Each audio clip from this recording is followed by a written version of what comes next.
بسم اللہ الرحمن الرحیم۔ 111 آیات اور 12 رکوع پر مشتمل ایک مکی صورت ہے الاسراء۔ میں نے نام دیا ہے ڈیوائن گلوری۔ الاسراء کا مطلب دی نائٹ جرنی ہے، رات کا وہ سفر جو حضور پاک صلی اللہ علیہ وسلم نے مسجد الحرام سے مسجد اقصیٰ تک براق سواری پر کیا، جہاں سے پھر آگے ساتوں آسمانوں سے ہوتے ہوئے سدرۃ المنتہا تک پہنچے، جو معراج کا سفر کہلاتا ہے۔ اس سورت کو سورہ بنی اسرائیل بھی کہتے ہیں، کیونکہ آیت نمبر 2 سے 8 تک اسرائیل کی آل اولاد اور ان پر تاریخی تباہ کاریوں کا بڑی ڈیٹیل سے ذکر ہے۔ اس صورت میں یہودیوں کو تنبیہ کرنے کے ساتھ ساتھ ان کی فتنہ انگیزیوں اور فساد کی وجہ سے عذاب کا تذکرہ بھی ہے، اور ہمیشہ کے لیے یہ بات واضح کر دی کہ ہم نیک اعمال اپنے ہی فائدے کے لیے کرتے ہیں، یوں ہمارا رب ہم پر رحم فرماتا ہے۔ جو شخص سیدھی راہ اختیار کرے گا اس میں اسی کا فائدہ ہے، ایک دوسرے کا بوجھ کوئی نہیں اٹھائے گا۔ یہ صورت ہمارے لیے قرآن مجید فرقان حمید کی شکل میں ایک ڈیوائن گلوری پیش کرتی ہے۔ کلام اللہ ہمیں سیدھا راستہ دکھاتا ہے، اور اگر ہم اس سیدھے راستے پر چلنا شروع کر دیں تو قرآن ہمیں ہمارے نیک اعمال پر اجر عظیم کی خوشخبری بھی سناتا ہے۔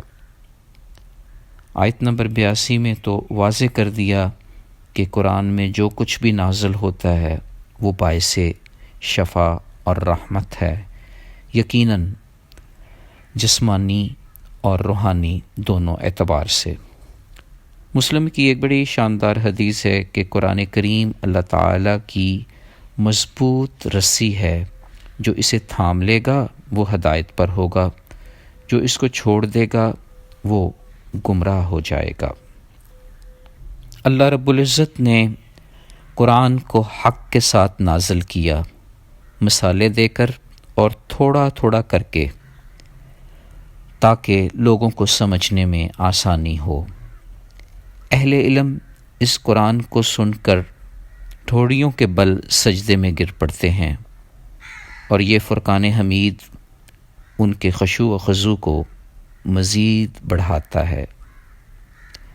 رب عظیم کا یہ بھی دعوی حق آ گیا کہ اگر تمام جن اور انسان جمع ہو کر اس قرآن کے مثل کچھ لانا چاہیں تو ہرگز نہیں لا سکتے۔ حدیث میں ہے کہ جو قرآن سے شفا تلاش نہیں کرتا، اللہ رب العزت اسے شفا یاب نہیں کرتے۔ آئیں جسمانی اور روحانی صحت کی تلاش قرآن میں کریں۔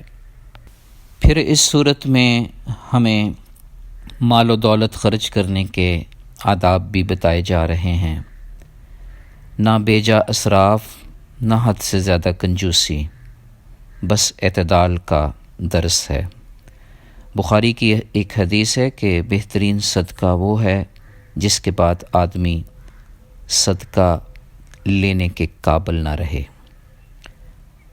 جو شخص آسودگی چاہتا ہے رب اسے عنایت کر دیتے ہیں، گو دنیا کی ہی طلب رکھنے والے کا انجام اچھا نہیں ہوتا، لیکن پھر بھی رب مومن اور کافر دونوں کو رزق عطا فرماتا ہے، اور رزق میں ہر قسم کی فراخی اور تنگی اللہ عز و جل کے اختیار میں ہے۔